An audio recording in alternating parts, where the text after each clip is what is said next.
ඊයේ රෑ බීමතින් ඩුබායි ප්‍රසංගයකට යන්න ආපු චාමර රණවකට වැඩවරදී ගුවන් යානයෙන් බස්සවා ආපසු ගෙදර යවලා චාමරට සිදු වූ දේ ගැන සංවේදීව කියන දේ මෙන්න.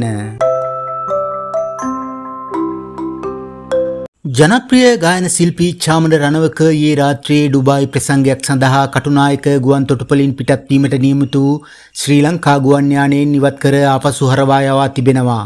ඔහු අධික ලෙස බීමත්ව සිට ඇති අතර ගුවන් යානා කාර්ය මණ්ඩලය සමග උණුසුම් වචන හුමාරුවක්ද ඇති කරගෙන තිබුණා. ගුවන් යානයේ ගුවන් සේවිකාවන් ඇතුළු කාර්ය මණ්ඩලය සමග බීමතින් ඇති කරගත් ගැටුම හේතුවෙන් එය ගුවන් තොටුපළ ඉහළ නිලධාරීන්ට දැනුම් දීමෙන් අනතුරුව කාර්ය මණ්ඩලය විසින් ඔහුව බලහත්කාරයෙන් ගුවන් යානයෙන් ඉවත් කර තිබෙනවා.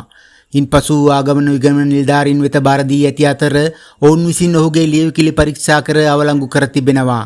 යානයේ නියමවාද පවසා ඇත්තේ ඔහුගේ නොමනා හැසිරීම හේතුවෙන් ඔහුද රැගෙන පියාසර කළ නොහැකි බවයි. ගුවන් යානයට නැගීමට පෙරද ඔහු විසින් බීමතින් තම සමාජ මාධ්‍ය ගිණුමේ සජීවීව පැමිණ තම රසිකයන් සමග කතා කරන ආකාරයද දැක ගන්නට ලැබෙනවා.